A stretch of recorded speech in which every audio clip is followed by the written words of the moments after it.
politics. Here we're looking at as a natural extrapolation from the ethics. He says at the end of the ethics, the next set of questions concerns political regimes, and this flows directly onto that. Now, like the Nicomachean ethics, Aristotle's politics is actually not written by Aristotle. They seem to be students' lecture notes. But he must have given the most precise lectures you could possibly imagine.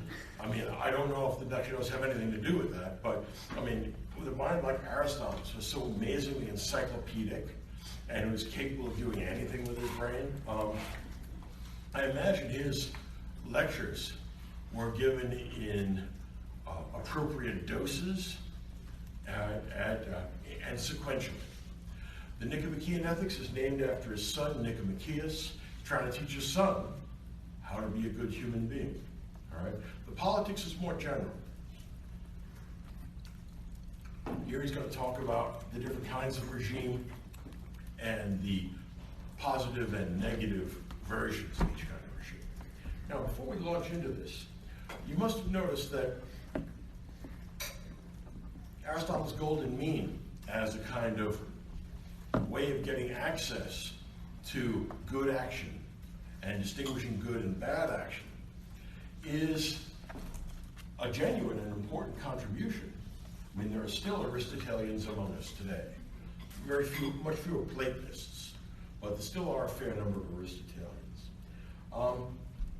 One thing that has always worried me about Aristotle is that although I can see how finding a happy medium between too much and too little of something of particular quality, that makes sense in affirming that virtue is a mean between two vices. But one of the problems that I have here is that Aristotle's ethics is completely self-centered. In other words, it teaches you how to live a good life. It doesn't include among its virtues, as far as I can tell, things like altruism or self-sacrifice. All right? In other words, he doesn't seem to ever say that just being benevolent to other people for no good reason, that's a virtuous thing. Whereas most Christians, I think, would hold that altruism is not only possible, but a moral good to do things for other people. Well, Aristotle's ethics doesn't teach you how to do things for other people. It teaches you how to do things for yourself. Now, hopefully other people that are depending on you are going to be happy with the results, but it is completely egoistic. Right? And so that's a kind of funny quality here. There's something rather heroic and self-centered about Aristotle's ethics, yes? What did you say that by learning to take care of yourself, you would then learn how best to take care of other human beings? You might. I mean, I think that's the hope.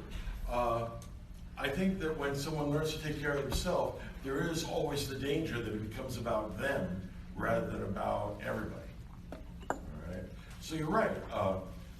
If you want to do well for other people, if you want to help other people out, living your own life will be certainly an important step in that direction. I'm not sure it'll take you the whole way. These self-centeredness can be seen in his embrace of natural slavery. There we go. Yes, indeed. In what? Natural slavery. Aristotle believes that some people are naturally slaves because they can't take care of themselves. Now, exactly who it is that can't take care of themselves and how you can tell a natural slave from an unnatural one is not all that clear.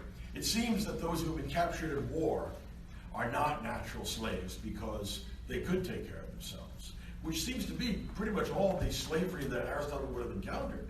And yet, Aristotle doesn't seem to have a problem with slavery and actually owns slaves himself. So what we get here is, first of all, what it has in common with Plato. Both Plato and Aristotle are explicitly inegalitarian. In other words, they don't believe in human equality. Remember Thersites back in the Iliad? He was the guy who said, I'm as good as any of you guys. In Plato's myth of Thersites is in the afterlife, and he chooses to become an ape, which is Plato's indictment of how bad it is to think that people are equal. All right? So he becomes subhuman. And he's not even a bear or a lion or something like the rest of these heroes. He's just a fool. He's less than human. He's simian. All right? Plato is as inegalitarian as you can possibly imagine. There's only a tiny fraction of society that knows what's going on. They have to be given all the power because they're always going to do what's best. That optimism about human nature, the perfectibility of human nature, runs through the Greeks. Remember that if you don't have the Christian idea of original sin, then there's nothing intrinsic to human beings which makes them so bad. That means that we have a new problem. How can we tinker with education or child rearing or laws or property or whatever to make people perfect? Because if there's nothing intrinsic to the human condition that makes it imperfect, which is what original sin is, we're fallen creatures. But if you don't believe that, then there's nothing preventing you from figuring out how to make people perfect. The temptation to create perfect people is a very powerful one. We long for perfection. The Christians said, look, we'll do the best we can. We're fallen creatures. The Greeks said, no. We're not doing the best we can. We're going to perfect people. We're going to make people as good as they can be. That's Plato's job. Aristotle is the same. He believes some people are natural slaves. What that means is that human beings are not equal. Now, yeah. I guess, is there any conflict between thinking that there's perfectibility of human nature and that some people, like the inegalitarian nature? Yes, some people are poor examples of our species.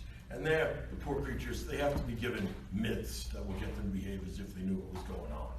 But for the very small number of people that are fully achieved humanity, well then, give them the right education.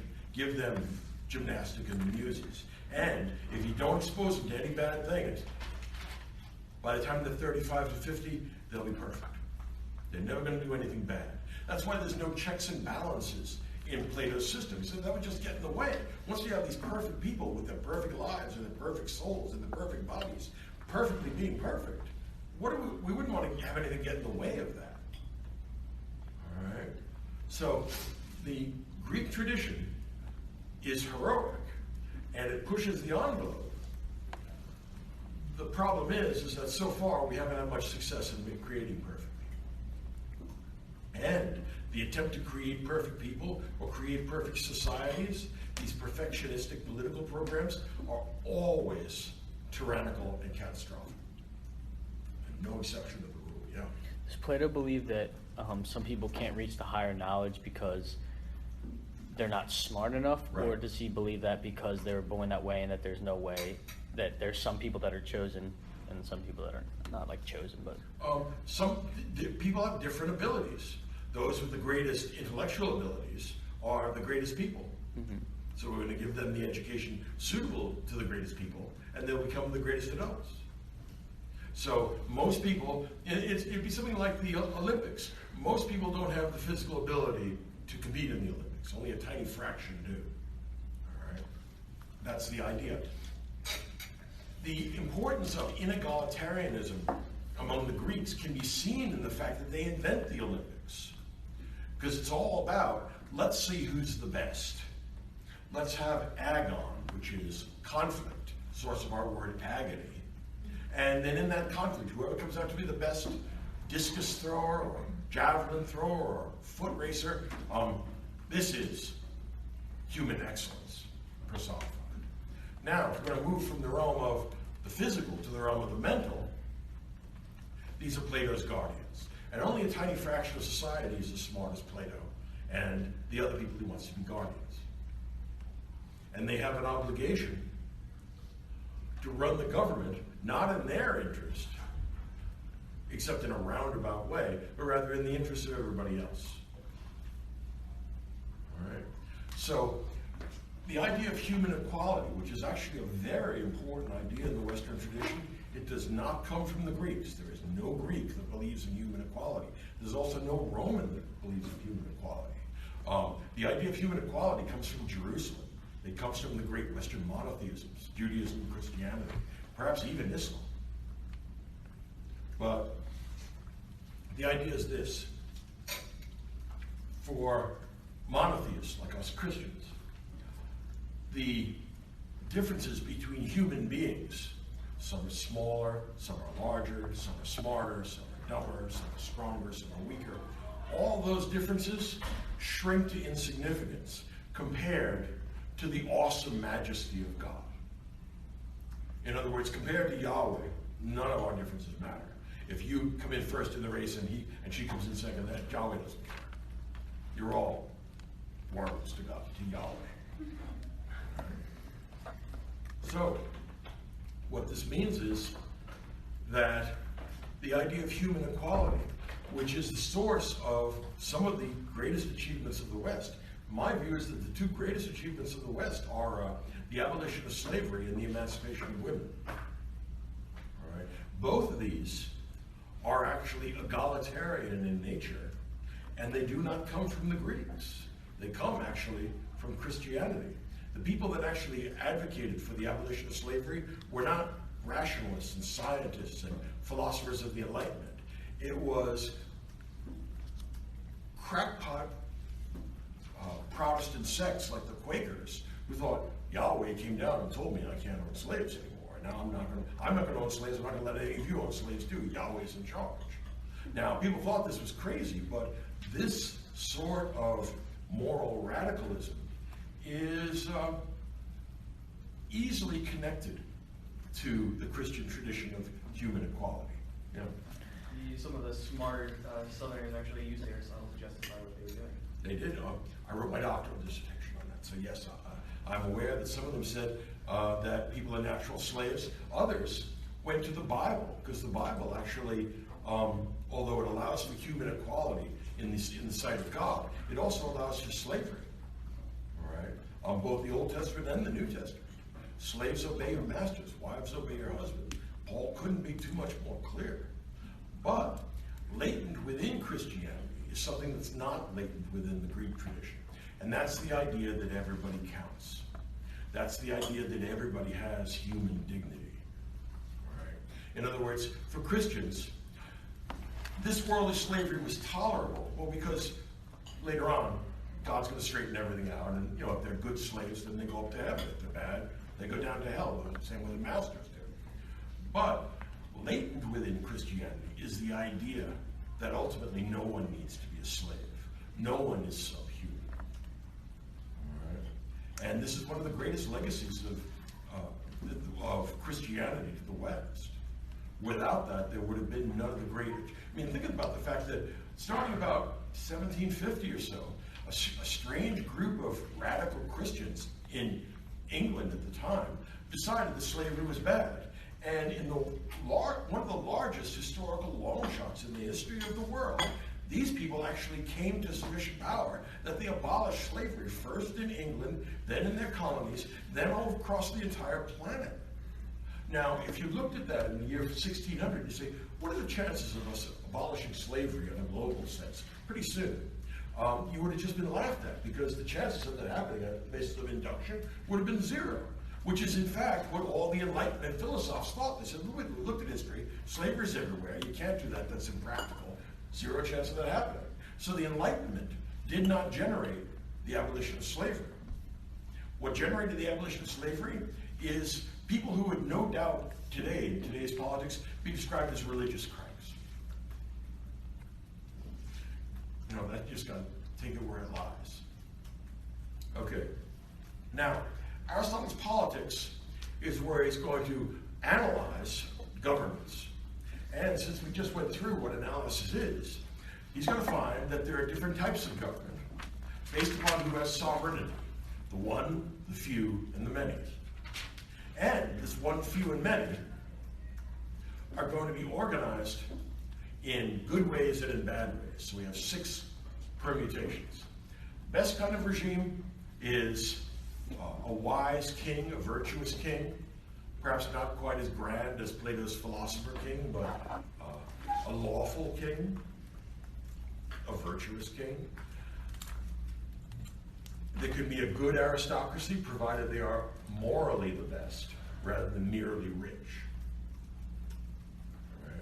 So, an aristocracy that will embrace an ethic of service, actually like something like the elder President Bush, right? He's a patrician wasp from New England who his family's immensely wealthy, and he took up a life of service to the people of the country.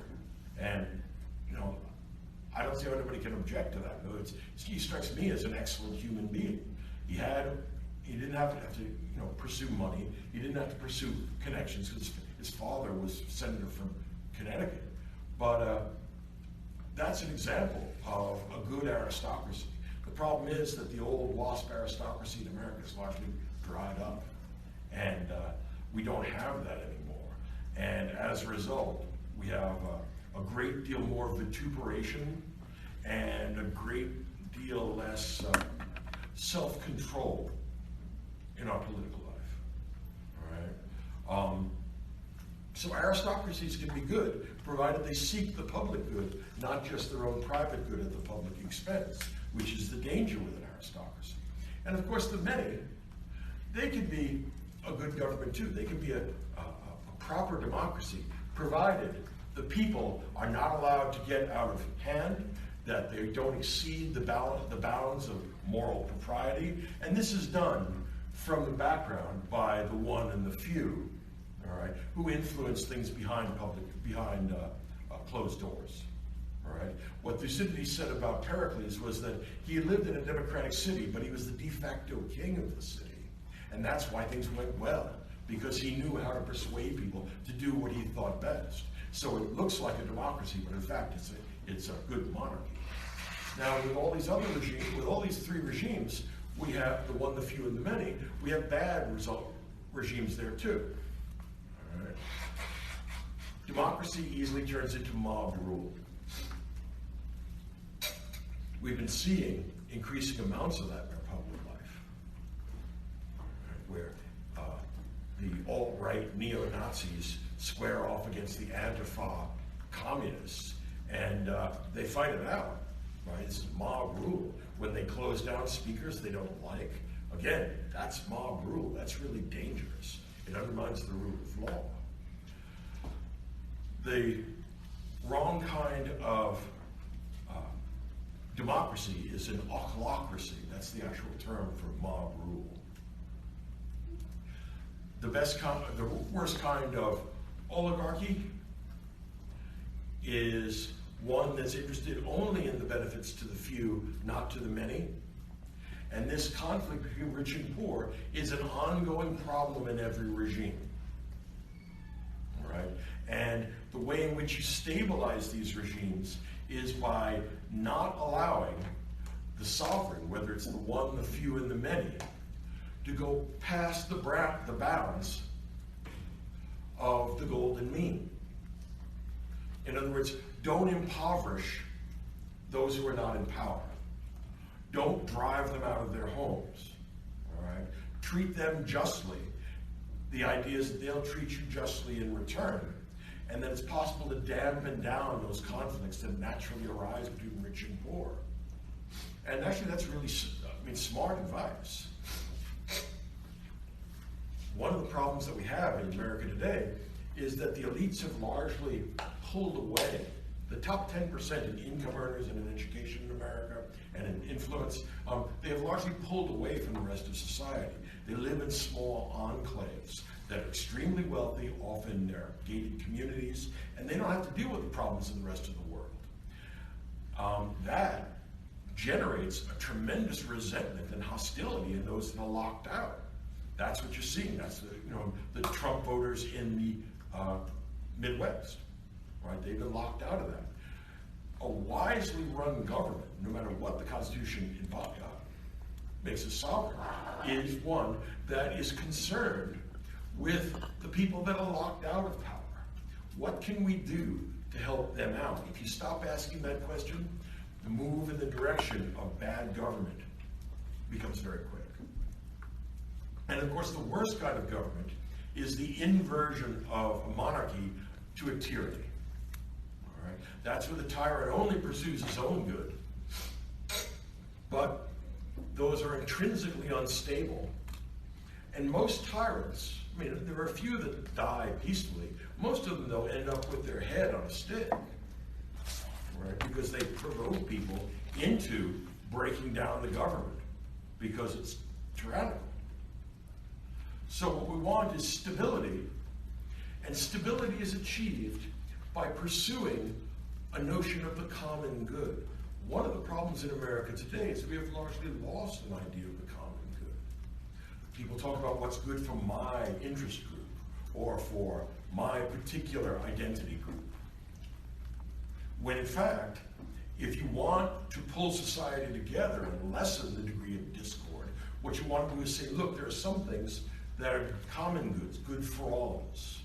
Things like, for example, avoiding water and air pollution. That's everybody's advantage. It's something everybody should do. There are other things that we should be able to identify, but an idea of the common good is absolutely essential to prevent a society from breaking into factions. Remember what happens with these factions. The canonical story is the story of Corcyra and Thucydides. Words change their ordinary meanings, and eventually the only people can agree upon is that the rich are going to kill the poor and the poor are going to kill the rich. And then they do. Right? So a decent concern for the well-being of those who are not in power is actually the smartest thing you can do if you want to hold on to power. And a decent respect for other people's well-being. One way of achieving that would be the golden mean for a ruler. Right. Don't be too hard on them, don't be too easy. Right. Find a median amount of whatever sort of action is proper, and have a sense of proportion, have a sense of limits. One of the things that often gets to ruling groups, whether it's the one, the few, or the many, is that once they realize how powerful they are, they decide there aren't any limits. And what you get there is the Melian dialogue. All right. So, all right. Aristotle is going to examine constitutions, and they're going to be real and imaginary. Plato's imaginary regime in the Republic and the laws get talked about. And Aristotle has a good question to ask about this. He says, look, property is actually a very handy institution because people take care of what belongs to them. And they are concerned with the maintenance and well-being of what belongs to them. On the other hand, what belongs to everybody, nobody thinks about that very much. And it's easy to do harm to what belongs to everybody because you only get a portion of the harm. For example, air belongs to everybody, but some polluters get a private advantage from putting carbon dioxide into the air as a result of some industrial process. Okay, well, a properly run government is going to recognize that there's a common good being undermined there and force polluters to reduce the amount of pollution they put in or they create. That actually makes sense. All right? So what you want to do then is pursue the public good even at the expense of your private good. All right? So for example, the President of the United States is not supposed to make money on the office. Right? He's not supposed to engage in insider trading and make him, divest himself and stuff like that. All right? But Plato's question here is a very good one. How are you going to solve that problem of the private good versus the public good? Aristotle says, look, he doesn't think that communism is going to work because if everybody owns everything, no one owns anything. He also thinks the same thing is true with families. People have their own families because that's natural to them, and wanting what's best for the members of your family is also natural. And that's not a bad thing. Plato says, well, look, it actually is often a bad thing. It's a fact that if people are given their own private property, all right, they will be subject to temptation, being offered bribes or being offered advantages, right? Plato says as long as people have private property, they're always going to be open to the possibility of pursuing their own private good at the expense of the public good.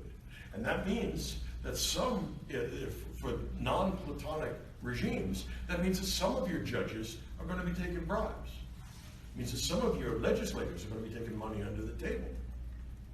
Or, even more common, the American elite now, all right, they all have their own families, all right, and having their own families, it's natural for them to prefer their children and the well-being of their children to everybody else's children.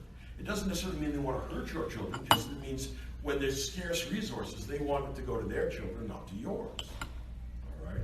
Now, Plato, by abolishing the family, has abolished that favoritism towards your own children.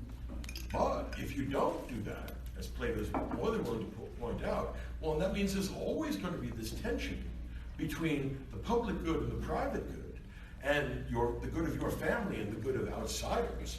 And what that means is that you're going to help your child. Think about something like alumni admission to the 10 or 12 most competitive schools in the country. All right. Alumni admission increases your chances of being admitted by a multiple, by a number, all right, by a very substantial number. I mean, I was at Princeton, I was at Columbia, I saw it there, but I've seen it everywhere else too. People with political connections or people with a lot of money make a big donation and they put their child in there, all right, wherever the family's been going for the last 6 generations. But the point is, what they're doing is locking out that very valuable spot from some kid in Oklahoma that hasn't gotten any connections, but is actually smarter and will be able to do more with that education. How are we going to solve that problem? Well, apart from Plato's radical craziness, it's not clear that it is a soluble problem. All right. Molly Obama did not get into Harvard because she was really smart. She was Molly Obama. But they didn't even look at her transcript. It doesn't make any difference. All right. There's a lot of that goes on. All right, and it's not just in universities, it's lots of things, in getting your first job, getting a door open so you get an interview. If you want to get a job, I mean, one of the real big paying investment banking jobs at Goldman Sachs, it's a real big plus if your dad works in the financial business and can make a phone call for you, particularly if you're coming out of, I don't know, Yale. All right. Bank of America is a Yale bank. In other words, all of the type administrators are all from Yale. Right? They don't publicize this, but this goes on all the time. All right? So while Plato's solutions to these problems is radical, I think that if it's too much, his identification of these as being problems is right on the money. And he says, look, you don't like my radical proposals, my waves of discourse in book 5?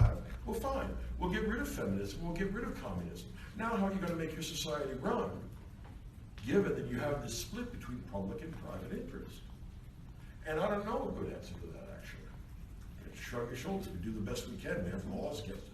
Look, you can't make a law against having someone donate $1 million to Stanford and then their child getting in. I mean, you're not going to be able to make a law that's going to effectively stop that.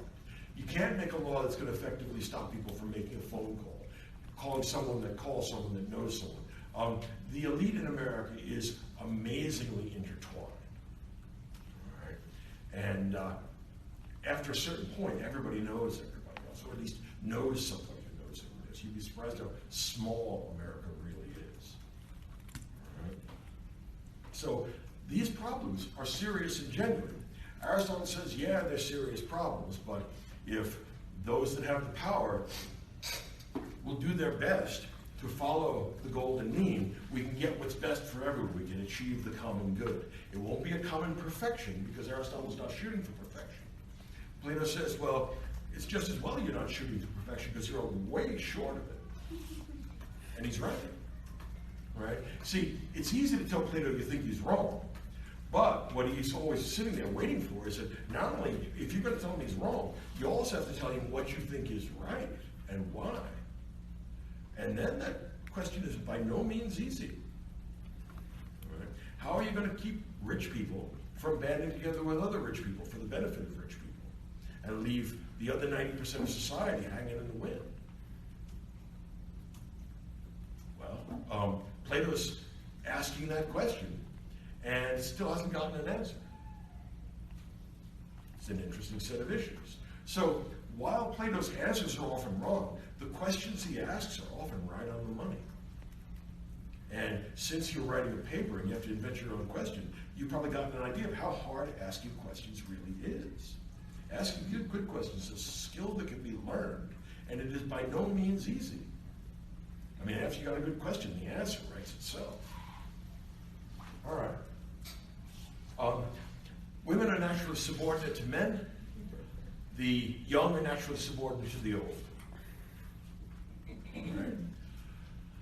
The family is the minimal unit of society. We are not going to get to the idea of the atomized individual being the origin of society until we get to Enlightenment political theory, the social contract. All right? But for now, human beings exist as molecules, where family is. They're going to be atomized and the molecules will be broken up, and we'll have individual atoms creating society when we get to the Enlightenment. But for now, the society is natural because people are social animals. There's naturally a connection between male and female. They reproduce. You have a family. The family is the minimal natural unit of society. Put a bunch of families together, you get a community, and from a community, you can get a state or a government, right? A bunch of communities together, or villages, rather. The point is that since human beings are social animals, politics is natural, government is natural, and in the same way that the human flourishing or the human good was a fact of nature, there's also a fact of nature about when a society is well run. A society is well run when we give to everyone distributive justice according to what they deserve.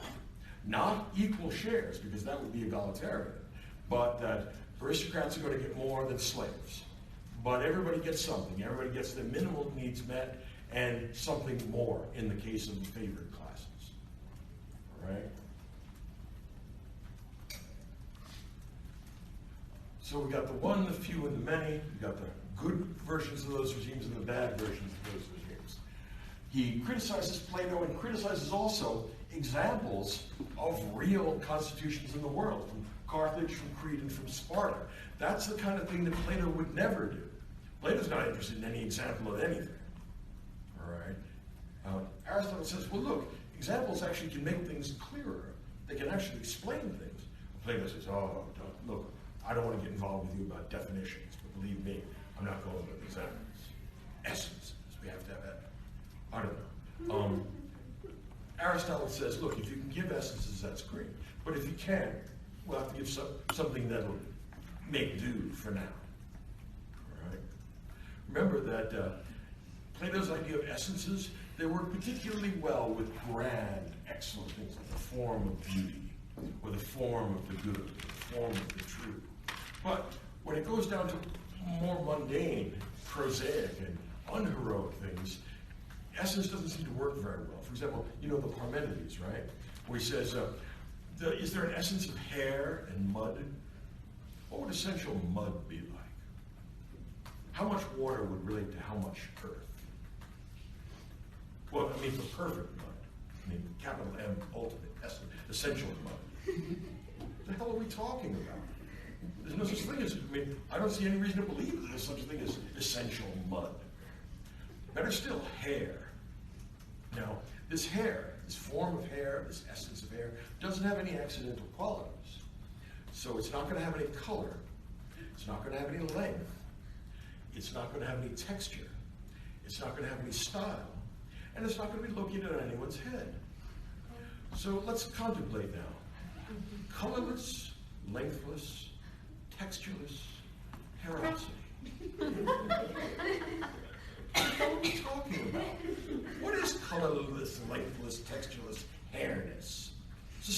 idea I've ever heard, right? But look, Plato's wedded to it. He says, look, I'm going to bite the bullet. I'm grimly going to go through this. Anything you want, all right? Yeah, there's got to be an essence. All right.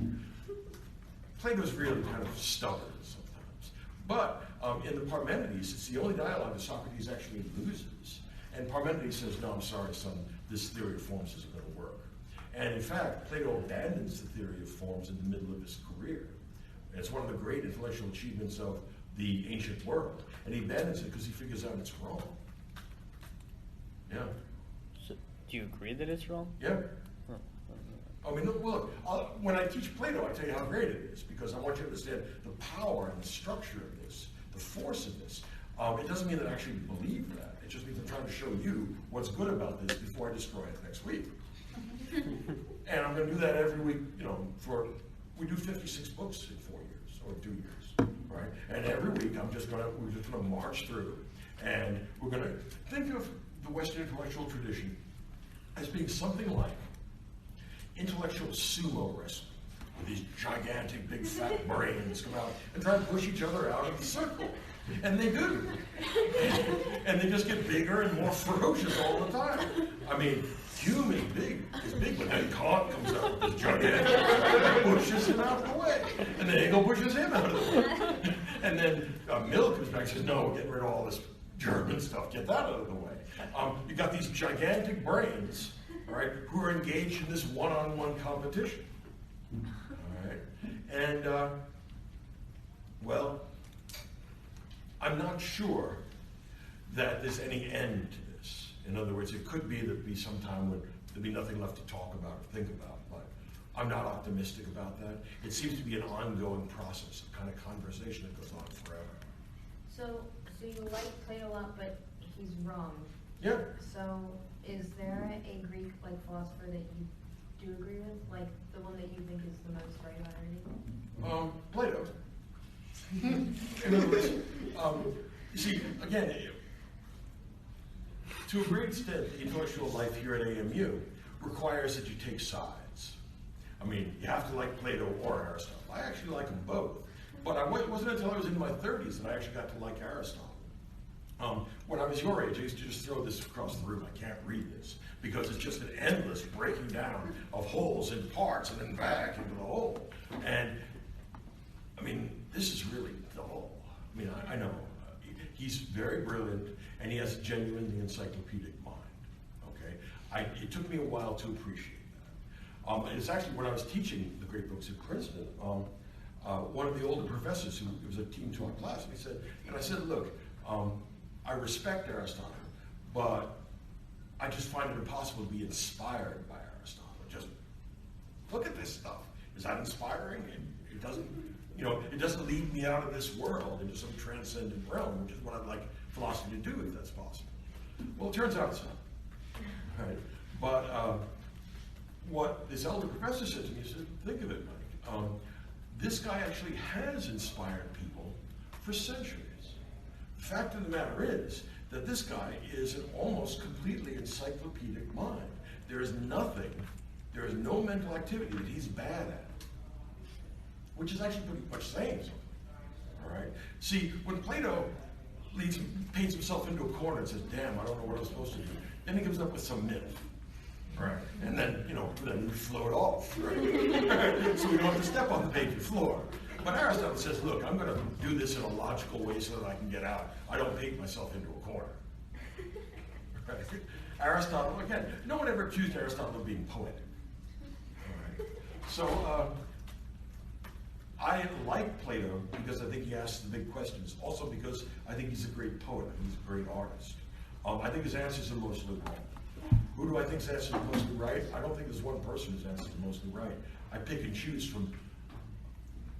Let me explain to you in a different way. When settlers came to the United States, to the east coast of the U.S., they went west. Usually what they would do is they would go into an area that had been taken from the Indians, but now it's depopulated, and they'd set up a homestead, they'd cut down a bunch of trees, they'd plant some crops, they'd build a house, and then when things had settled down 10, 15 years into this process, often what they would do is sell to the next generation of immigrants who had come in, said, look, this has already been cleared, you can go right to work here, we got a house and everything. They would sell that cleared land and they would get more money for it because it was worth more, because it was cleared. But then what they would do was something greater. They would set fire to their house, because they're just little shacks. And the reason they set fire to their house is so that when the fire burns out, they can go through the ashes and pick up all the nails, because they don't burn. And you got to take those with you to build your next house 100 miles further into the interior. We do that stepwise, going across the North American continent. Well, here's the point, okay? What we're looking to do in the history of philosophy is burn them all down and see what doesn't burn. And those nails that don't burn, you can take those and use them on your next project. So that's how I treat the history of philosophy. My lecture on a given topic explains to you why this is great, or why this is a breakthrough, or why this is really amazing. The next class is the summa reso response to this, which shows why this is completely wrong. All right? But in every case, the stuff I include always leaves some nails. We always get something from it. And that's what the history of philosophy is like. What we'd like to do is someday create a perfectly mental house. There's no such thing. Or at least, if there is such a thing, we're not capable of doing it. But it doesn't mean that we can't make progress and accumulate nails and make ever bigger structures. Just that none of them last forever, because nothing human lasts forever. Right? Okay.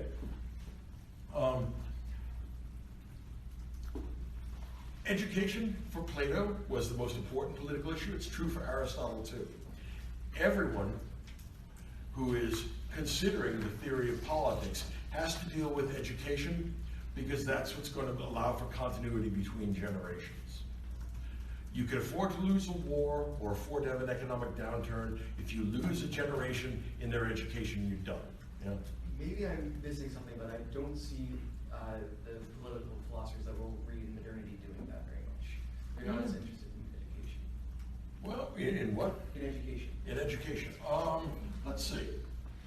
Well, I might be tempted, first of all, since that at least in the Enlightenment, we have, for the first time, vernacular literature and widespread literacy.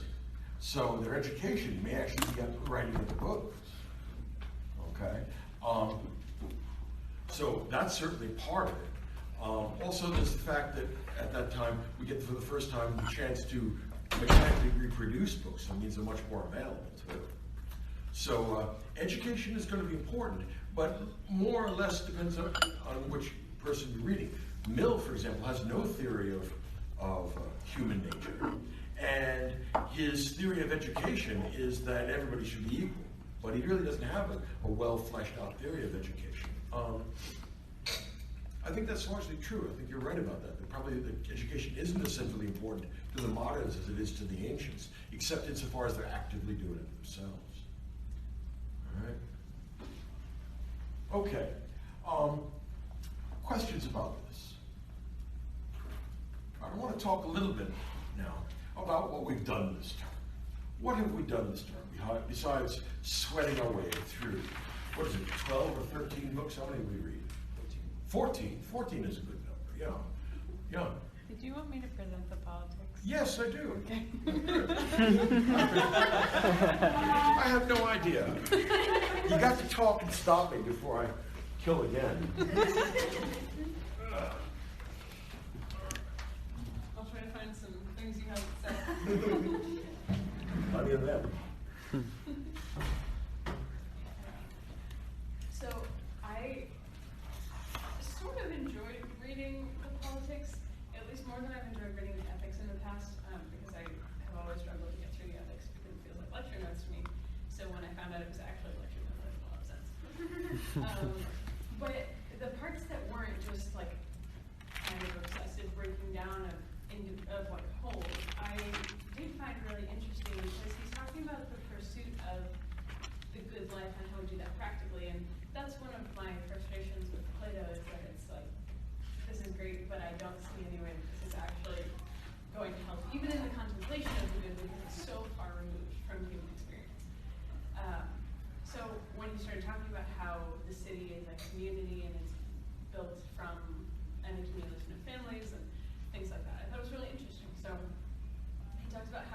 originates from the bare necessity of life, but that's not really its purpose long term. Its purpose is to create a good life for the citizens. And there's a quote that I thought was really interesting and also very true. It says, although they truly think that the goods for which men contend are to be acquired by virtue rather than by vice, they err in supposing that these goods are to be preferred to the virtue which gains them. And then a lot of the politics, I think, is trying to address this question. And interestingly, so is the Republic. But that's so he talks about how the city is not just an agreement, but it's also not just an agreement to not wrong each other or an agreement to trade with each other. It's a bond of friendship. And that's just one of the many ties back to the ethics. It's like, how does friendship and all these other things, how does it impact human life? He said, wealth and freedom are necessary for the state to exist, and honor and valor are necessary for it to exist well. So then how do you apply this to the regime? And one way is through differentiation, that everything has to, not everything, but there can't just be complete unity. Otherwise, I really like the metaphor that if you have complete unity, the harmonies collapse into just one melody, and you lose what differentiates the song. And you're not self-sufficient anymore either. But you're seeking virtue, you're seeking the good life, and you have to have enough means to make that possible. And that's, I think, part of the reason he talks about preserving leisure for the ruling class. And that's not something we really talk about nowadays, so it really struck me that leisure is necessary, and the ability to contemplate and the freedom to contemplate and participate in political life is necessary for a well-functioning city. And then that happiness for the individual is the same as that of the state, or at least the good of the individual is the same as that of the state. And I think he would say those are the same thing. And applying the whole golden mean thing, he talks about how there's danger in every form of government. And there, I don't know if my translation is the same as the one that you guys used, but mine said that he says democracy is it's like the most ideal perversion or something, or like the least harmful perversion of government, which is kind of pessimistic, but probably realistic. That it's all perverted one way or another, and how law is the mean that people are looking for. When they want virtue in society, they're looking for law. So then how do we get good law? How do we get a good government? And Genevieve pointed out how he's like all about inequality. And it said inequality is thought to be and is justice, but only for unequals. So it's like, you're unequal, you're getting unequal things, deal with it. And that is like how he applies it to the different forms of government. And then the ruler has to be a man who's capable both of human virtue and the virtue, or like virtue of the man and virtue of the citizen, which are different things, because the virtue of the citizen is a part of the virtue of the man as a whole, but not the other way around. It's like the whole square and rectangle thing. And so the ruler has to be able to do both. He has to be able to lead and be led. And that this reflects, ideally, if you can pull off the form of government that's not perverted, you have, for example, an oligarchy, or not an oligarchy, an aristocracy that takes care of the many, because they're also capable of that kind of virtue. Yeah, the most tolerable perversions. And he had, I thought, a surprising amount of praise for democracy. After everything that we'd heard, I was really surprised.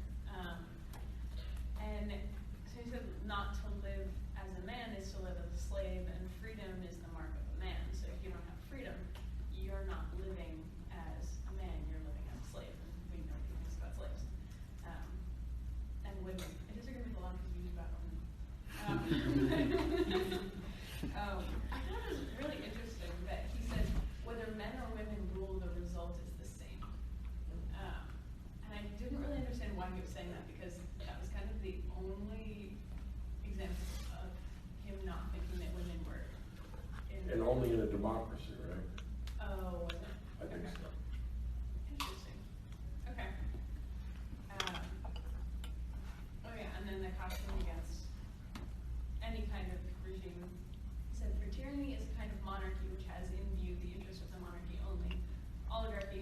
be the interest of the wealthy, democracy of the needy, none of them the common good of all. So I do like the application of the meme here because it's like just be aware. And I also appreciated that when he was talking about communal property and he was saying most people who describe all of these problems to the possession of private property, it's actually just inherent evils in human nature. And it's not private property itself, it's that human beings are law. And I don't know, that's something that I found to be true. And so the education in the city is to train natures not to do more, or not even to desire more than is moderate, so that they're doing what's good for the city, and they're trained in the virtue necessary for whatever the kind of government is in that place. And then they're taught to preserve the law, to be obedient to the law. And even if the law is slightly flawed, it's better, or it can be better, to preserve that rather than overthrow it and get in the habit of disobeying the law and wanting to constantly change it. And I suspect that's something that Plato would strongly disagree with. And he would probably say it's better to overthrow it and institute the perfect form because being obedient to something flawed is worse. So, I don't know, I can't imagine what their conversations must have been like, but probably pretty argumentative. Excuse me. So then at the end he's talking about what do you need to do, like the last thing that you need to do. And on top of education he says, you need to be able to identify and choose the right end for action and then act on that, and have the tools necessary to act on that. And then it's not available to everyone in the same way that perfect virtue isn't available to everyone, so you shoot for the mean. And I don't know what the implications of this would exactly be for ancient Greek society, because it, like, at least this is the first time I've noticed any of the people we've read saying, like, you can shoot for what's good, but you can't always make it, and that's kind of good enough. So I imagine that this could have a lot of positive and negative consequences in that people might start looking at how do you compare, how do you find the reasonable mean, but also I could see how it would lead to people just kind of settling for something that's not good enough. But I enjoyed reading it in a way, but not all of it. Yeah, not all. Thank you, thank you. All right. A couple of further points. First off, Aristotle thinks that in order to have a proper political community, you really need the polis. The polis is great. It has to do with the fact that it comes from Greece and it's broken into polises. Alas, he is also the tutor of Alexander the Great, and Alexander the Great is about to create an enormous empire and annihilate all the polises of Greece. So, you know, There's a really strange line in the politics where it says that if the Greeks were to unite, they could rule the whole world. yeah, they probably could. But Aristotle taught Alexander, but you wonder how much. Alexander used to keep by his bedside a copy of the Iliad. Okay. So,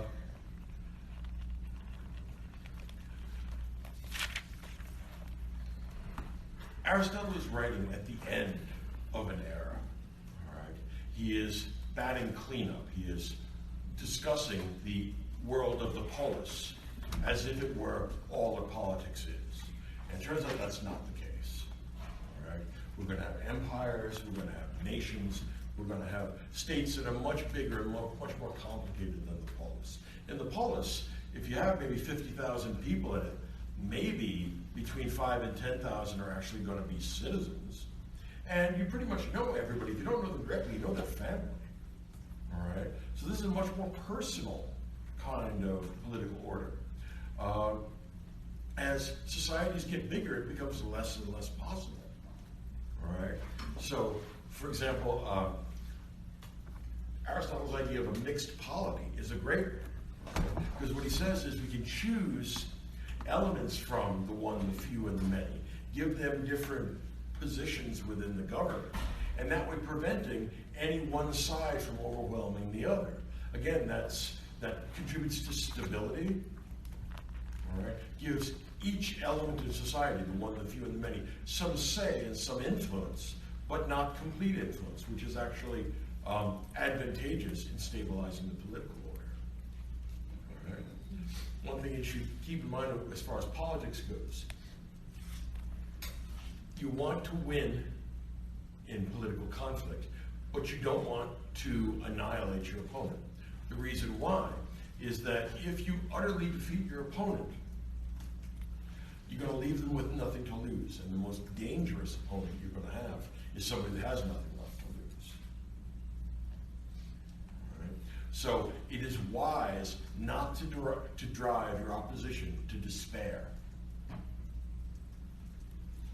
In other words, know when to ease up. And that actually involves phronesis.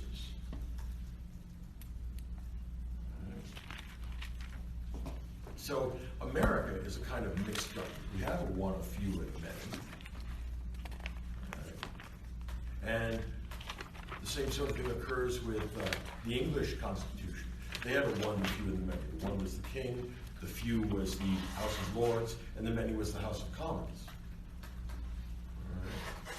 Later on, as the political theory of the Enlightenment develops, they're going to get rid of all that Aristotelian stuff that is thinking of the few and the many, and it's just going to be the many. And that's what leads to the English tradition of bicameral legislatures and the French tradition of unicameral legislatures, because they've killed off the king and the aristocrats. All right. Sometime when I have a little free time, I'll explain to you how that generates all the systems of political parties in the world currently. Just that distinction. It sounds like a small distinction. It's not. It turns out to be huge. But I don't have the time to embark on that now. Sometime, if you just get me at the end of a short lecture, maybe I'll just go up and I'll show you how that works. But a long time ago, I figured out how political party systems work. I never wrote it up, but if you want, we can. I don't care. Just something you can do. Now, with regard to your papers, all right, many of you have been in contact with me. Hammer it out. Once you have a question, you're in good shape. Do your best to collect everything together, pull it together. What I was trying to do this term was to enable you to read Plato, because I think Plato is the key intellectual figure of ancient Greece. Aristotle is, I might be tempted to say, the first great Platonic heretic. All right, and look, I think there's much to say for Aristotle. In other words, the guy is amazingly intelligent and amazingly comprehensive. All right, but in my view, not only is Plato a greater artist than Homer, I'd be even tempted to say a greater artist than Shakespeare, but that's just me. He's also a greater philosopher than anybody else prior to Aristotle. In other words, you read what their philosophy is like. They can't touch Plato. And in addition, I think he's one of the creators of one of the great world religions, which is what I think Platonism is. I think Platonism is something like monotheism for intellectuals. And that's what you sort of think yourself to it. You don't have to have one of those tolle lege experiences where God reveals himself. Instead, you're going to climb the ladder of beauty. You're going to have a little chat with God once you get up there. All right? But the argument that I'm making in my history of the world is that Platonism is one of the great world religions and deserves to be connected to things like Hinduism or Confucianism or Christianity. It's a belief system, all right, which emphasizes the transcendental and is monotheistic, but the God of this religion is not a person, doesn't have personality, doesn't have feelings, doesn't love you. All right? The form of the good is completely indifferent to the one. It sits there, sending in all the goodness and all the intelligibility. It's like the sun, if that helps. But if you think about it, that helps not at all. So what you find out is that this form of the good is this really great thing. It's so good that it's the goodest thing there is. And not only is it the goodest thing there is, but it eternally is what it is and not anything else. And also, no one has ever seen it. Okay. It sounds to me like what we're getting here is an attempt to worship reason, or something very much like that. And yeah, I think this is a religion. In other words, if you try and hold on to this just as a system of philosophy, well, the answers are almost completely wrong. Or at least that's my best understanding. On the other hand, the questions are permanently important. And what it does is offer us an alternative to the, how can I put it, the pre-intellectual, pre-philosophical religion of Homer. Homeric religion comes from Science 1.0. Platonic religion is actually a response to Science 2.0. They say, look, you need a religion to have a politics, to have a government, to have the world make sense. Plato's going to supply us with that in the form of myths. Now, of course, his views actually change over time. By the time he gets to the end of his life, the last dialogue he writes is called The Laws. And The Laws has completely abandoned the theory of forms and completely abandoned the idea of the philosopher king. The reason why is that Plato thinks that the criticism that's been leveled at the theory of forms is called the third man argument. It comes from the Parmenides. He thinks it's dispositive. Just look, it was wrong. And that takes a truly astonishing lust for truth. In other words, he's created arguably the greatest intellectual achievement of the ancient world. And once he became convinced that it was wrong, he turned his back on it. He gave it up. It's like Aquinas with his mystical experience turned his back on the Summit. And like Wittgenstein decided later in his life, well, my first book was completely wrong, but you guys don't understand that. All right. The greatest philosophers only want the truth. And the desire for that exceeds any lust in the sexual sense. Like I said in the dialogues, dialogue with Socrates is soul sex. All right? And it is the most powerful of things that can connect souls. All right? I mean, nobody is more seductive than Socrates, and no one is more chaste.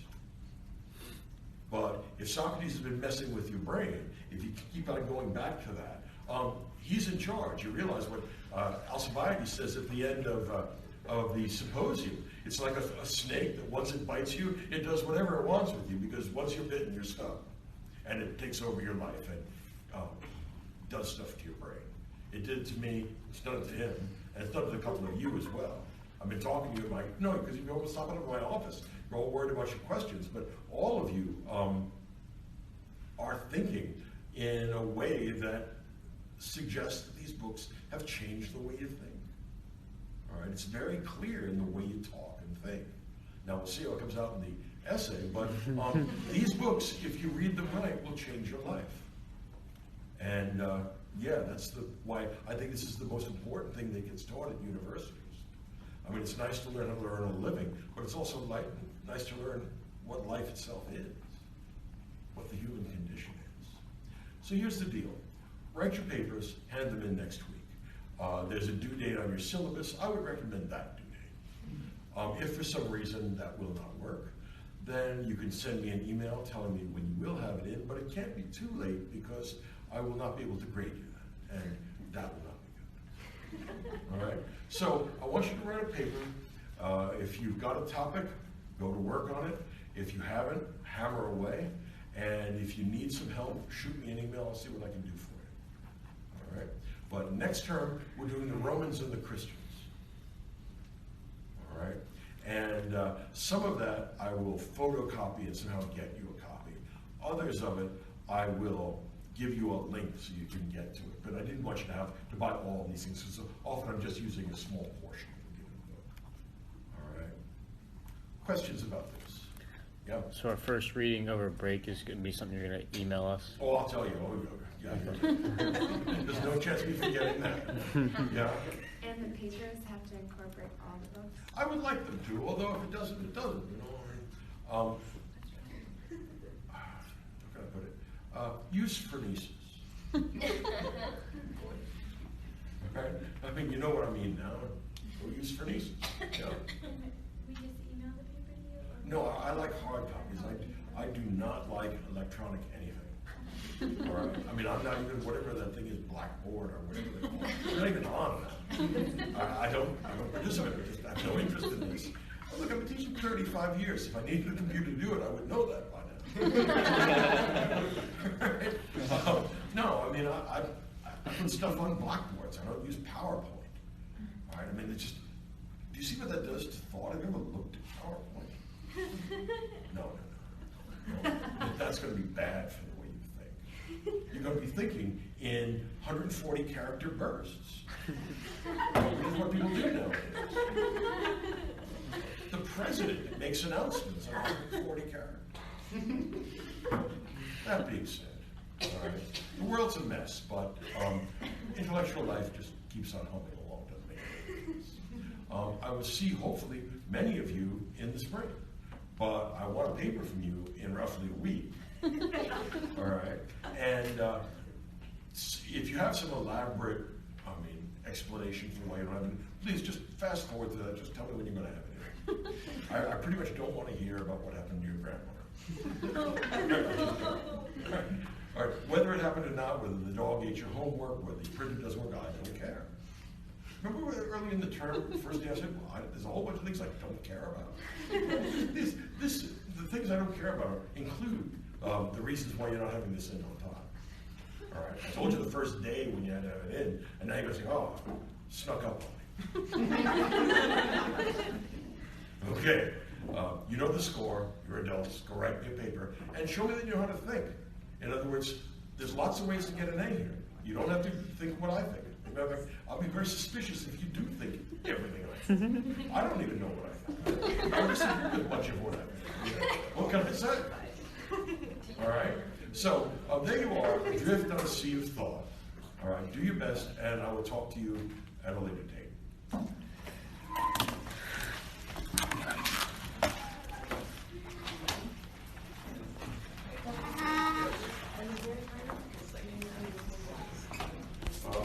Thursday at 5.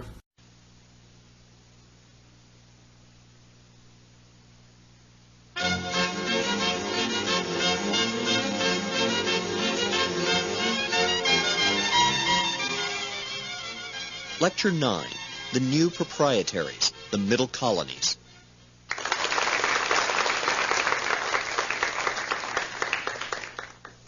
I'd like to talk about the middle colonies, New York, New Jersey, Pennsylvania, and Delaware, and to see if we can't find some underlying similarities within these heterogeneous communities. To a great extent, the middle colonies are defined by what they are not, as opposed to what they are. They are not as reliant upon slavery as the southern colonies, the Chesapeake, and in addition, they're probably more urban than the southern colonies. On the other hand, unlike New England, the middle colonies are less nucleated, less organized around churches and individual towns, and in addition, there's much more religious heterogeneity in the middle colonies than we find in New England. So, to a great extent, the middle colonies are a geographic expression, and it's not easy for historians. And as a matter of fact, it has been a very vexing problem for historians to find some central core of the middle colonies which allows us to designate them as a region for reasons that are not merely geographical. At first glance, this seems a particularly difficult problem because the origins of the colonies are quite various, and not only are they quite various in their origins, but they're various in the way in which they develop and in which they expand. New York and Pennsylvania are the two most important of the middle colonies. Delaware and New Jersey are rather secondary, and if we look at New York and Pennsylvania in particular, we will find a great deal of dissimilarity between the two. Now, in the case of New York, it's first settled by Europeans in 1624, and the Dutch make the initial landing there. They find that the Hudson River is a likely vehicle for trade, and in addition to that, it seems that they can build defensible outposts on the islands at the mouth of the Hudson River, and this results in the founding of New Amsterdam. Now, New Amsterdam is a very tiny settlement. There are not a tremendous amount of people there. It's primarily a trading outpost. The Dutch didn't have a tremendous volume of settlers moving across the Atlantic Ocean. Their first concern was to establish commercial outposts, which is why they go up the Hudson River and eventually found not just New Amsterdam, but also the city that will become Albany, New York. Now, although the Dutch settled in Manhattan, in fact, they only settled a tiny fraction of it, which gives you some idea of the smallness of their outpost. Those of you who have ever been to Wall Street or who perhaps work on Wall Street, well, Wall Street used to have a big wall on it, which is how it got the name. And the wall was intended to keep Indian raiders out. And if you stop and think about what a tiny fraction of Manhattan is south of Wall Street, the Battery and a few other large buildings now, you realize the Dutch outpost was very, very small. And one of the reasons why the lower part of Manhattan has so many unusual twists and turns in its streets is due to the fact that Dutch cow paths were the original grid for lower Manhattan. It's quite clear if you go back and look at the evidence in terms of architecture or geography, how small and tenuous the Dutch settlement was. Now, in addition to trying to set up commercial outposts, particularly for the beaver trade with the Indians, the Dutch tried to establish very large land grants across the valley of the Hudson River. And these were called patroonships.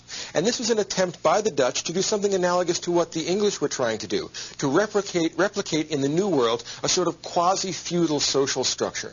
In other words, large land grants would be made to specific individuals who were given the land on the assumption that they could bring over a given number of colonists.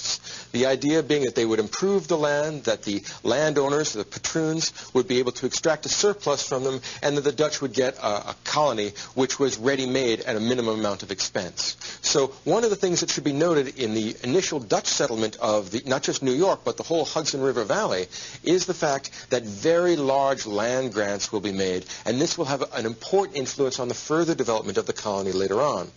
Now, the Dutch colony at New Amsterdam was short-lived. There were a series of trade wars between the Dutch and English because trade and commerce is the lifeblood of political life. Between 1661 and 1664, the English conquered the Dutch, took over the colony, and of course they fought back and forth for a number of years. The Dutch reoccupied the colony in 1673 to 74, and then it was finally surrendered to a Dutch, or rather to an English official, Sir Edmund Andros, in 1674. It remained English thereafter. So it wasn't until 1674 that it became permanently English, and in particular it became a proprietary colony. The Duke of York lent his name to New York. That's why it was changed from New Amsterdam to New York. And because it was a proprietary colony, it was founded around the idea of making money. The business of proprietary colonies was to enrich the proprietors and to create an established society which would generate future income streams. So to a particular extent and with a very definite force, the proprietary colonies, both New York and Pennsylvania, are concerned with the turning of a profit. They are going to be largely commercial colonies. Now, in the furtherance of these commercial ideals, of these commercial intents, the New York legislature put together a Charter of Liberties in 1683, and this would allow for things like equality before the law, and it would allow for things like trial by jury. It was essentially a libertarian document. It was annulled and not accepted by the English authorities in 1685, but the idea was that these commercial men were interested in creating a political and governmental organization which will further their property interests, further their commercial interests, and establish things like equality before the law and the sanctity of contract and things like that. So they were looking for a great deal of autonomy, but at the same time a great deal of security. They wanted a minimum amount of outside interference, and they wanted a certainty that they would be able to keep their property. Now, let's contrast that with the origins of New York with the origins of Pennsylvania. It's worth considering that Pennsylvania had relatively few land grants that were large. Small household farms, 40 acres, 60 acres, 100 acres, were much more common in Pennsylvania. In 1680, a grant was made to Sir William Penn, who was the father of the William Penn that came to Pennsylvania. He established a frame of government in 1682, which was rather like, and certainly influenced, the Charter of Liberties that we found in New York in 1683. And what Penn wanted to do was particularly to establish religious liberty. Penn was a Quaker, and Quakers were persecuted in England at the time. They were not a respectable brand of Protestantism at the time, and for that reason, Penn was hoping to create in Pennsylvania an area which would be free of religious inquisition, free of religious bigotry, which would allow for, at least for all Protestants, to live together in harmony. So he emphasized the idea of freedom of religion and freedom of conscience in his frame of government, and it was revised over the years, but the idea of religious toleration was very important in the history of Pennsylvania, and for that reason it attracted not just Quakers, but Huguenots, and Anglicans, of course, and in addition Baptists and Lutherans, a whole collection of various Protestant sects settled in small family farms in Pennsylvania. In that respect, it was quite different from the pattern of settlement that we saw under the Dutch and later under the English, which granted very large tracts of land in the development of New York. Now, by 1701, a Charter of Liberties had been written for Pennsylvania, which included many of the great liberties that became celebrated when America became its own independent country. Things like freedom of assembly, freedom of speech, freedom of religion were all built into the Charter of Assemblies, and this maintained itself as the Constitution of Pennsylvania right down to the Revolution. So from 1701, the hand of Penn was seen in the establishment of certain kinds of civil liberties, and this tradition was very important in developing the expectation of civil liberties that was characteristic of the American Revolution. Now, in addition to this tradition of civil liberties, particularly this idea of freedom of religion, Penn was an international thinker, and that was very, very important. In other words, Penn was a very broad-minded individual. He had traveled considerably in Europe and knew that there was a great deal of religious persecution going on in Western Europe, and that this made possible an increasing population for Pennsylvania if he could persuade Germans or the Dutch or the Swedes or even the French Huguenots to come and settle in Pennsylvania. And this did turn out to be a great attraction. The idea of religious liberty brought many different nationalities and many different Protestant sects to Pennsylvania. So Pennsylvania from the very outset was intentionally international and intentionally multi-sectarian. The result was religious toleration created the possibility of these multicultural communities, but in addition to that, it helped these multicultural communities flourish because people were inclined to come to a place where they wouldn't be persecuted. This was the exception rather than the rule in 1700, and that's one of the reasons why Pennsylvania thrived to the extent that it did. Now, New Jersey, to a great extent, was a secondary colony. Benjamin Franklin, perhaps the most important and influential man of the middle colonies, once said that New Jersey is like a keg tapped at both ends, because northern New Jersey was the market. Was a market and a kind of backcountry to New York City. Southern New Jersey had a powerful Quaker influence, was very closely associated with Philadelphia. So for that reason, cities developed, and the urban commercial life was very important in the middle colonies. Big cities develop in New York at the mouth of the Hudson and also in Philadelphia. And New Jersey turns out to be a split market, which helps the development of urban commercial life in both New York and Philadelphia. And to a great extent, New York and New Jersey were identified in political life. It wasn't until 1738 that a separate governor was appointed for New Jersey. Prior to 1738, the governor of New Jersey and the governor of New York were always the same person. So it turns out that it's not until fairly late in the colonial period that New Jersey begins to get its own separate identity. The same sort of problem emerges with Delaware. Delaware doesn't pull out, isn't eliminated from the land holding of Pennsylvania until the early 18th century. And although the Assembly in Delaware begins to meet in 1704, Pennsylvania and Delaware had the same governor right down to the Revolution. So the two key states in the middle colonies are Pennsylvania and New York, and to a great extent this is a function of the fact that they had commercial urban life, which allowed them a great deal of political influence in the hinterland. So if you look at Pennsylvania and New York, you are looking at the most important elements in the middle colonies. Now, it's important to think about the process by which people would go about settling the middle colonies. And for the most part, rivers are unusually important here.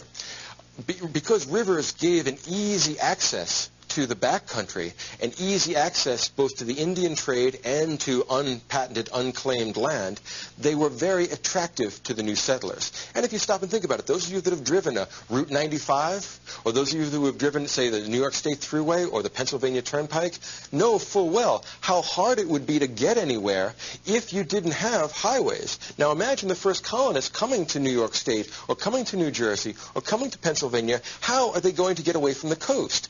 Well, it would certainly be virtually impossible, or certainly very, very difficult to hack your way through the forest. The best thing to do is to take the water route and then get off at some convenient spot and settle there. You will find that the patterns of settlement in the middle colonies follow the contours of the rivers. And of course, the most important example of that is the Hudson River in New York. There was a thriving trade in beaver skins from the earliest Dutch days in New York, and that's the reason why people used to use the Hudson River as the main commercial artery up and down New York State. That's why Albany becomes an important trading post and eventually the capital of New York State. And that's also why most of the big land grants are made on the banks of the Hudson River. Things like Livingston Manor, all right, Cortlandt Manor, Rensselaerswyck. All of these go back to the early colonial period in New York when giant manors were being laid out, huge tracts of land. In addition to the Hudson River, the Delaware River was very important. The Delaware River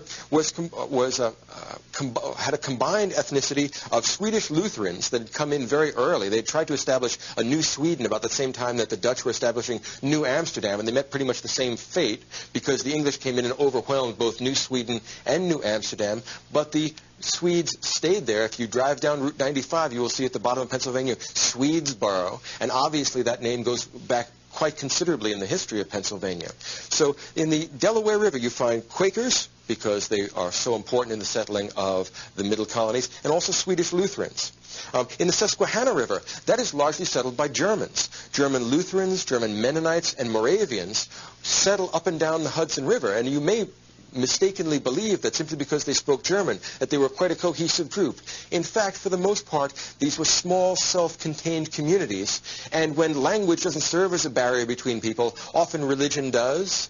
So you will find that Lutherans of various descriptions, speaking Swedish or German, will form separate communities, and also people speaking the same language, German or Dutch, will form separate communities sometimes based upon religion.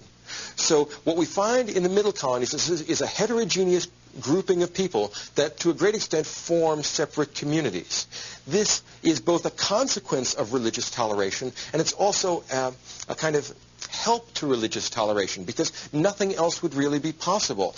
There were too few Anglicans, and certainly too few Congregationalists, to create an established church which could develop without tremendous popular opposition. So what we'll find in the middle colonies is a great deal of heterogeneity. Heterogeneity of religion, heterogeneity of language, and also heterogeneity of nationality.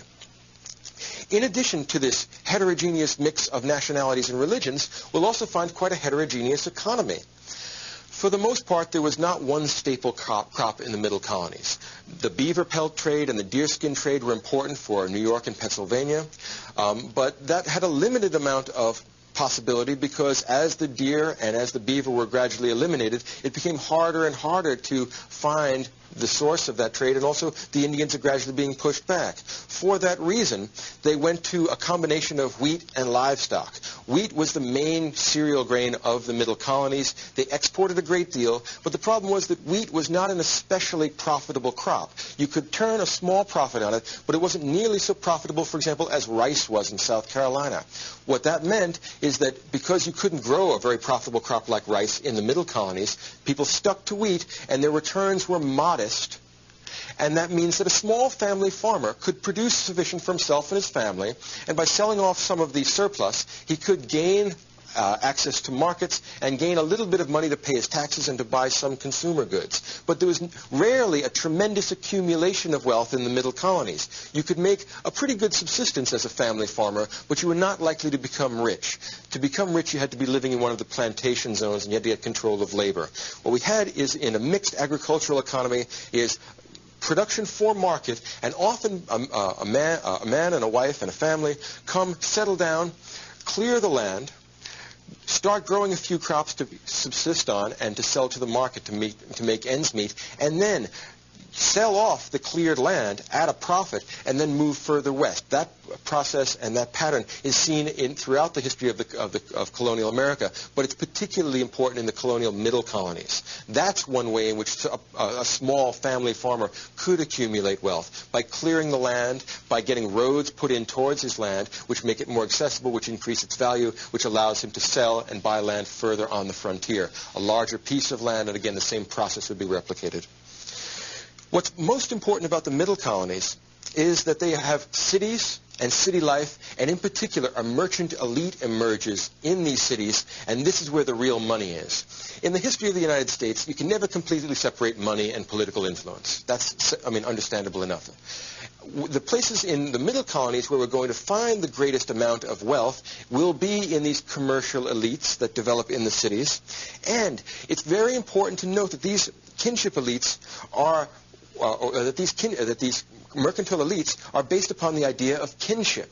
You see, it's very hard to know who you can trust if you are trading with the Sugar Islands or if you are trading with Western Europe. If you want to make sure that you're getting a proper accounting of your goods when they're shipped to England, you'd best have some member of your family there to meet the ship when it comes in. In other words, family ties are one of the things that expedite the process of developing large mercantile ties. It's much harder when people are not bound by relations of blood, because communication and transportation are very difficult. A reckoning of time is money. A reckoning of accounts can be quite a long and painstaking operation, and you don't know who to trust so far away. If someone says that your goods were damaged in transit, unless it's your brother or your son or your father, how do you know whether to trust them or not? If someone signs on and swears an affidavit, how do you know he's not taking money under the table? Corruption is too easy given the relatively primitive communication and transportation system. That's why kinship networks are very important to the development of these commercial elites. Now, in addition to these kinship networks that we find in both Philadelphia and New York City, we're also going to find that the social structure will be very good for small family farmers. People that come over from England or from other parts of Western Europe, from France or from Germany, often are desperately poor. Remember that, for the most part, the people that come to the United States were losers back at home. Very rarely does the king of any country decide to go and start a farm in Pennsylvania. If you are doing great back in Western Europe, there's no reason for you to want to leave. In other words, America is the kind of cast-off, to a great extent, of Western Europe at this time. What that means is that the people coming to America, assuming that they're not enslaved, are coming because they are desperately poor and want to try a fresh start. Because of their poverty, often they had to come over as indentured servants. Now, an indentured servant would come over and would not be able to pay for his passage, which was quite expensive at the time and also quite dangerous. Come over on shipboard, and the captain would sell him as part of the cargo, would sell him for a limited amount of time, usually 7 years, and the indentured servant would work for someone in the colony for 7 years, and the person who bought the indenture would pay the captain a given price, and that would compensate the captain for the cost of moving the indentured servant over to the New World. Now, that process was quite common. It was probably more common in the 17th century than in the 18th century. And in the 18th century, a new form of indenture develops, which is very important for the peopling of the middle colonies because it was one of the most popular ways of having people come to the middle colonies. Remember that very few people, particularly poor whites who are going to work with their hands, very few of them want to go to the South because they don't want to compete with slave labor. Understandably enough. On the other hand, very few of them, unless they're Congregationalists, want to go to New England because of the fact that New England has that religious homogeneity, doesn't allow for very much in the way of religious freedom. So if people want religious freedom, and if they want a chance to to better their lot economically, the middle colonies was the place to go. And a new form of indenture comes in. It's called redemption. And the people who engage in this are called redemptioners. And for that reason, the middle colonies get a name as being the best poor man's country. One of the great books on the history of colonial Pennsylvania is called The Best Poor Man's Country. And this book shows the ways in which a poor individual could come to Pennsylvania and do tolerably well. Probably wouldn't become the analog of a millionaire, but could have a fairly comfortable life, far more comfortable than they would have had at home. Now, redemption is different from an indenture in the following way. If you have a little bit of money, and particularly if a family has been working for sometimes some months trying to get up the cost of passage, and a ship is leaving, what you would do is pay part of the passage and become a redemptioner rather than an indentured servant. So if it costs 10 pounds to cross the Atlantic, you could put up 3 pounds or 5 pounds and say, for the balance that is owed to the ship captain, I, and more usually I and my family, will become redemptioners. So if a man and wife and several children were to cross, they still had a balance left on the cost of their passage. They would say, I will redeem that cost when I get to Philadelphia or when I get to New York. What they would do is something like this. Instead of being sold, instead of being a kind of chattel, being sold by the ship captain, they would be allowed to go ashore, and they would be given either a week or a month, some small period of time in which to strike the best bargain that they could.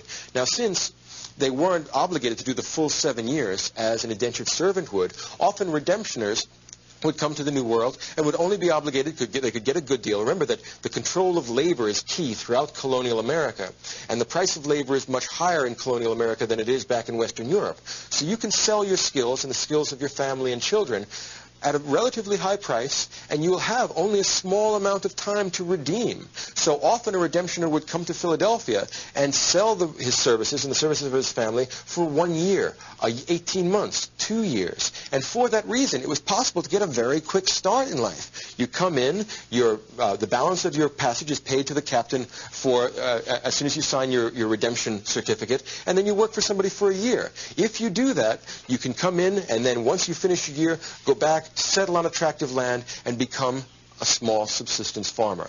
Not only will you make subsistence, you'll be able to feed your family, but you will, in addition, be able to sell some for market, gradually accumulate wealth as your land is cleared, and then start the process of extending the frontier once again.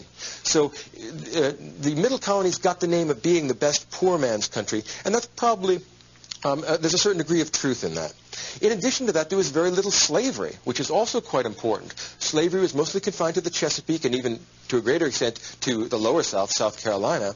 And since slavery was rare and generally only found in the urban areas, there wasn't too much competition between free labor and slave labor that kept the wages high, which was always of great concern to people that would be working with their hands.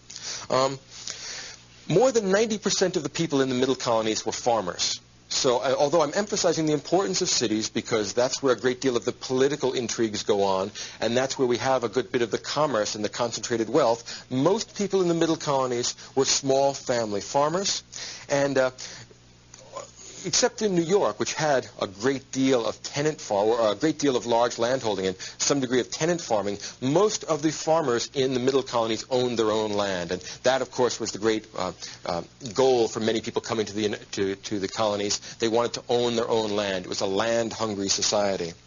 Now, I should emphasize the heterogeneity of the middle colonies, particularly both religious and ethnic. We had New England Congregationalists who had been gradually extending the borders of New England to the point where most of eastern Long Island, things like Southampton and Southold, are settled by Puritans, or Congregationalists rather, Yankees. In addition to New England Congregationalists who were in northern New York State and also in Long Island and also in northern New Jersey, we also have the Dutch Reformed. Remember that the Dutch had never been completely displaced, particularly from New York, so there's a considerable number of Dutch Reformed churches in the valley of the Hudson River. In addition to that, there's quite a few Dutch in Delaware as well. Quakers had always been important in Pennsylvania and the southern part of New Jersey. And there are Quakers also in Delaware as well. And Anglicans are to be found in every colony, but there were never any substantial number of them except in the cities. cities with a center of political control. The Anglican Church was the established English church, so most of the Anglicans to be found will be found in those commercial centers. And in addition to Anglicans, there are Presbyterians. We have Scotch-Irish eventually in the back country of all of the middle colonies. There's a sprinkling of Baptists, particularly in New York. And there are even a few Jews and Catholics, although there are very few of those. There are some Sephardic Jews from the Dutch times that remained in Manhattan. But for the most part, there weren't very many Jews or Catholics. Toleration then meant toleration for Protestant denominations. To us, that may sound somewhat sectarian, but in fact, for the place and the time, it was actually a step forward in religious freedom. So for the most part, there was a considerable degree of religious toleration. But stop and think about it. What choice did they have? With the Dutch Reformed and the Baptists and the Anglicans and the Quakers, there was no way to effectively create a state religion. It was very hard to avoid the need for religious tolerance. Now, once the Great Awakening occurs, and the status of ministers declines even further because many of them are attacked for being cold, many of them are attacked for being unreconstructed and not being sufficiently enthusiastic, as the status of ministers declines, the possibility of creating a religiously homogeneous society becomes essentially a non-question. For that reason, this heterogeneity will lend itself to the development of, first of all, factional politics, but second of all, to a sort of tolerant conception of politics which doesn't try and force things into one cultural mold the way which we saw, say, the history of New England. Now, if it is true that Penn was onto something in establishing religious toleration, that he was a forward-looking man as well as being a humane man, it's worth looking into the kind of factions that do emerge between the proprietors and the people who are living in these colonies. Now, in every case, a proprietary colony has contradictory imperatives. The proprietors want to make money, and they want to make money now in their lifetime. The people that colonize the society don't want to ship money back to the proprietors. What they want is the capital to remain there so that it can be used to further develop what they understand to be a wilderness. So there's always a certain degree of tension between the colonists and the proprietors. And for that reason, factions inevitably emerge. And these factions will primarily be centered in the cities because that's the locus of political power. And because political power and these commercial elites organized around kinship, we'll find that the initial factions have a great deal to do with family infighting.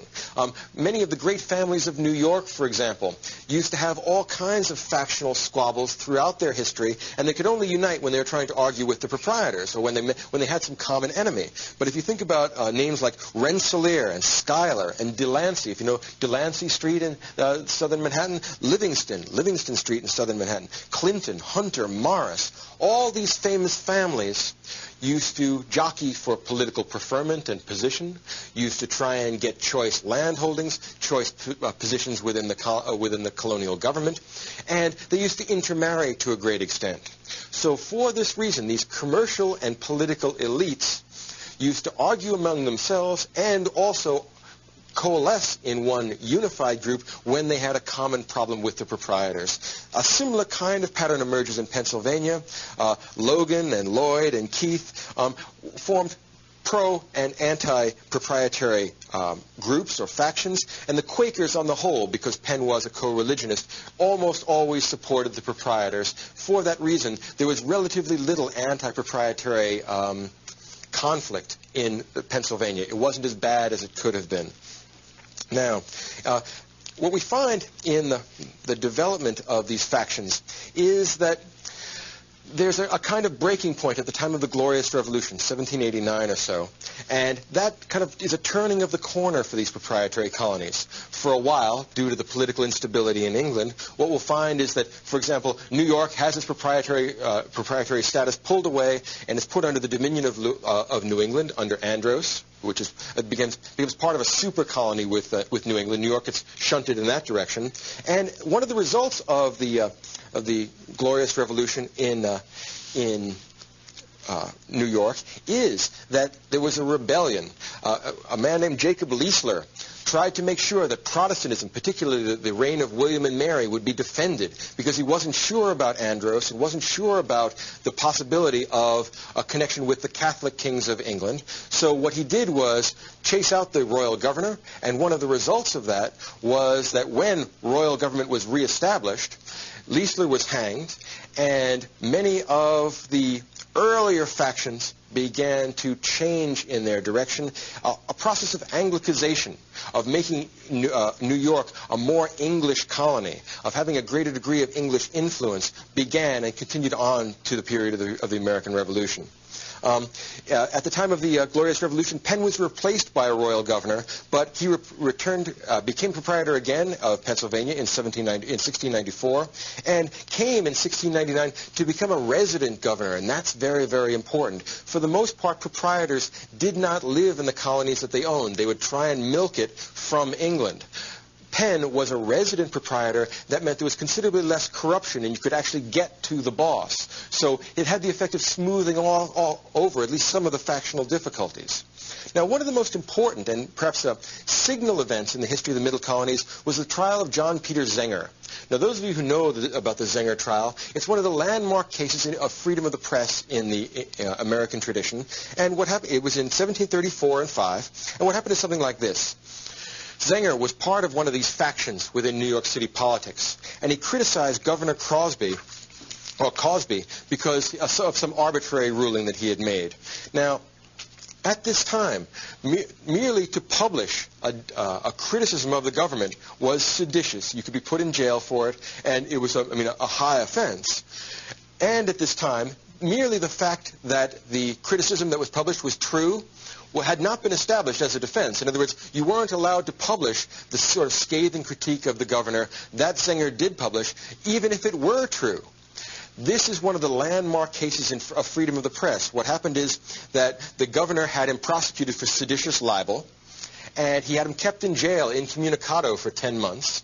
And when he was allowed to stand trial, Andrew Hamilton, a famous Philadelphia lawyer, came up, argued the case, and won on the basis of the argument that the criticism that had been published was true. Now, much of the data, much of the evidence showing that his criticism was true had been left out, had been ruled inadmissible. But the trial, because the jurors were swayed by it, the jury went with John Peter Zenger and established one of the landmark freedom of the press cases in the history of the United States. Now, the United States, of course, doesn't exist yet, but if you think of the Constitution, not in the American sense, but in the British sense of an established series of traditions, at the point of the John Peter Zenger case, freedom of the press becomes part of the American Constitution in that British sense, in the sense of an established body of traditions.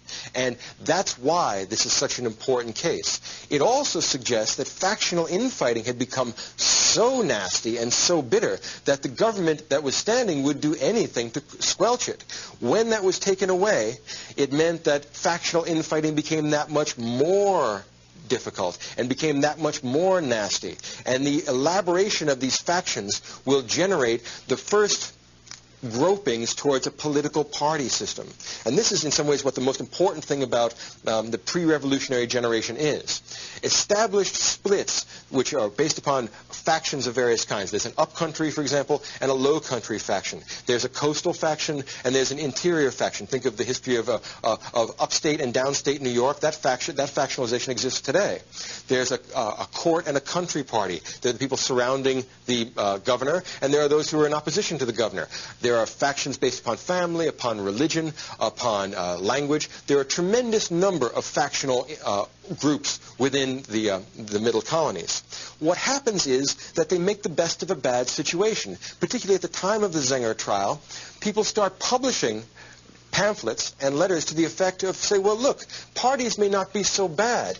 Perhaps we can live with these factions if they are not too dangerous, if they will regulate themselves, police themselves, if they will restrict themselves to publishing that which is true, then they may actually form a salutary part of the government. And this is a political breakthrough in many respects. Remember that in the whole history of Western political thought, faction and party was always thought of as being an evil. If you go back and look at the Federalist Papers, stumping for the ratification of the Constitution, they said we will prevent faction and party from developing. going. They hadn't completely gotten to the point where they were willing to accept the legitimacy of faction and party.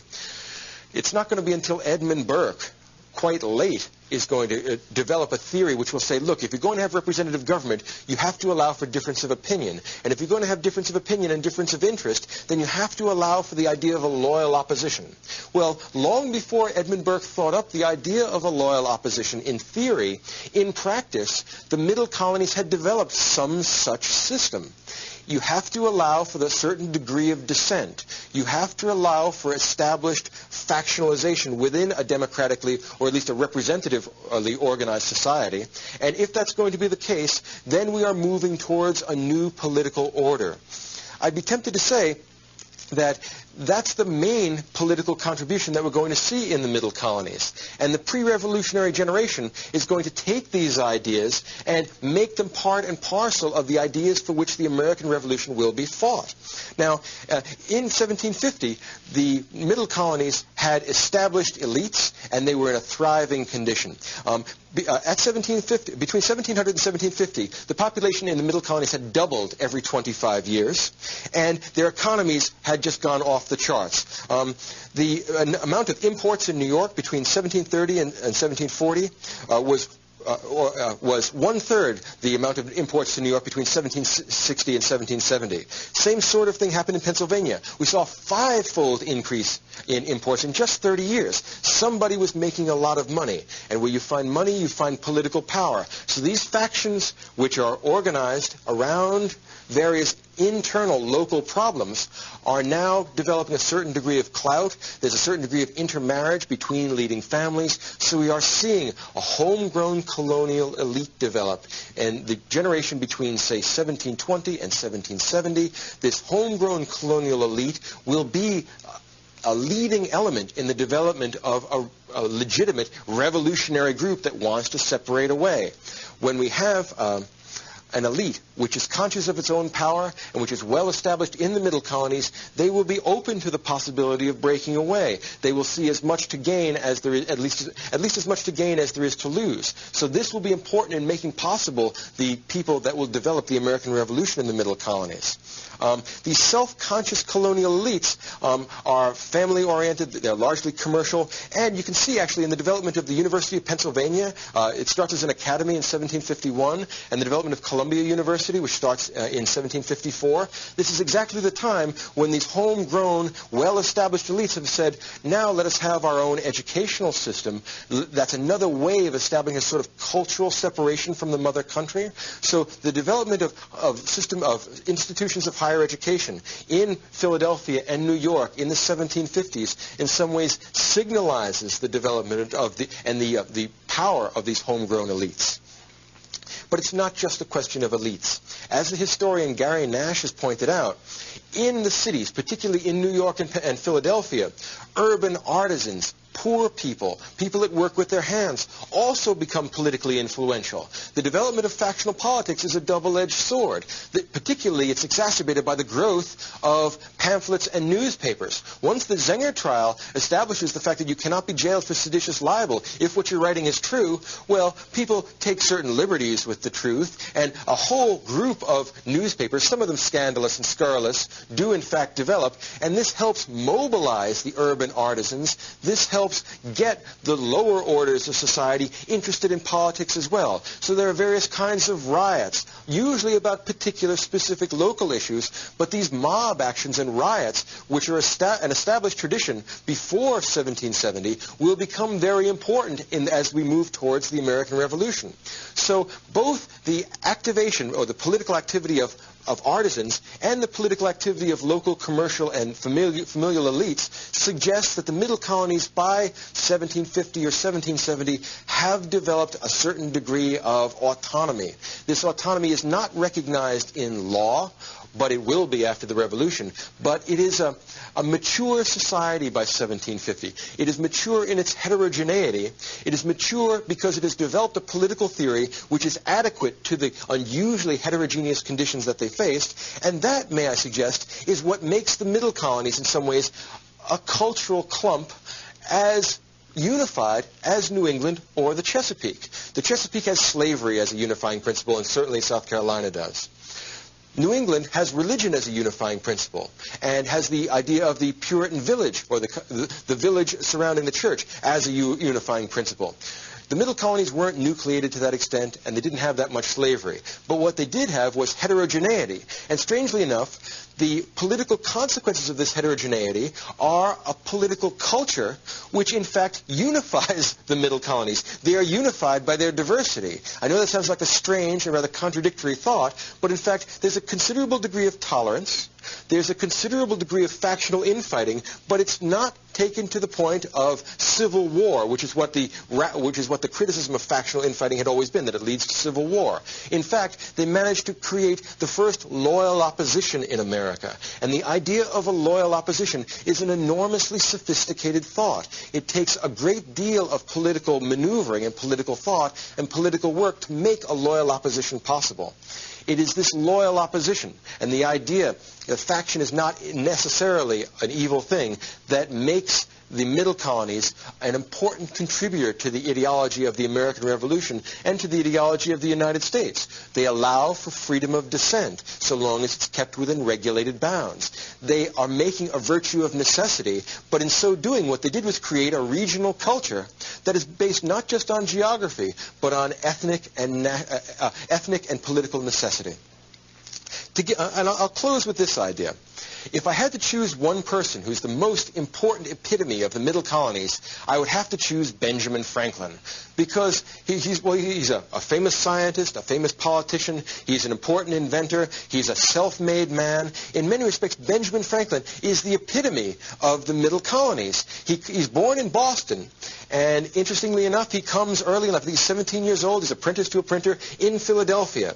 He eventually buys the print shop that he worked in, starts his own newspaper, newspapers being very important in mobilizing political opinion. That makes him an opinion maker. That makes him a highly respected, well-known man. He can found a political career on that. So to a great extent, Benjamin Franklin, and you should incidentally read his autobiography. When you're studying the history of colonial America, nothing is more worthwhile or useful than to read the autobiography of Benjamin Franklin. While it is a bit self-congratulatory, it tells you a great deal about the history of colonial America and the mentalite of the middle colonies in particular. And I would close with this. It's worth noting that in Benjamin Franklin's autobiography, when he's coming south, leaving Boston, because he's born there in 1706, he's coming south looking for a place to settle. And he bypasses New York, decides not to settle there permanently, and goes down to Philadelphia. And the reason why is this.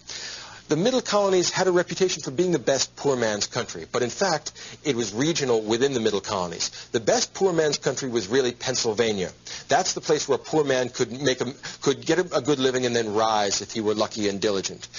New York, because of its tradition of highly stratified society, and in addition, large land grants, which made it hard to accumulate land, meant that there were many fewer yeoman farmers as a percentage of society. It was harder to rise in New York. The man that wanted to rise, that wanted to make something of himself, would go to Pennsylvania. And the best example of such a man is Benjamin Franklin.